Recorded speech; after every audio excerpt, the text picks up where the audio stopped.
మంత్రి గారు చెప్పండి. అధ్యక్ష, 2024 నవంబర్ 1వ తేదీ వరకు రాష్ట్రంలో గ్రామ పంచాయతీల సర్పంచులకు చెల్లించే బిల్లుల మొత్తం 691,93,00,000 సార్. బి ప్రశ్నకు లేదండి, సి ప్రశ్న త్వరలో చెల్లించడం జరుగుతుంది. గౌరవ సభ్యులు తన్నీరు హరీష్ రావు గారు. సార్, ఈరోజు గౌరవ మంత్రి గారు 691 కోట్ల రూపాయల బిల్లులు పెండింగ్లో ఉన్నాయని చెప్పారు.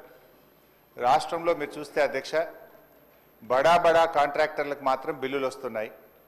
చిన్న చిన్న కాంట్రాక్టర్లకు ఇప్పుడు ఒక సంవత్సర కాలం నుంచి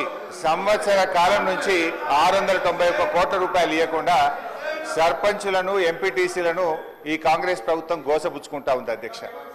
చివరికి ఆ సర్పంచులు, ఎంపీటీసీలు గవర్నర్ గారిని కలిసి మొరబెట్టుకున్నారు, మంత్రుల్ని కలిసి మొరబెట్టుకున్నారు. చలో అసెంబ్లీ కార్యక్రమానికి వస్తే వాళ్ళను అరెస్ట్ చేసి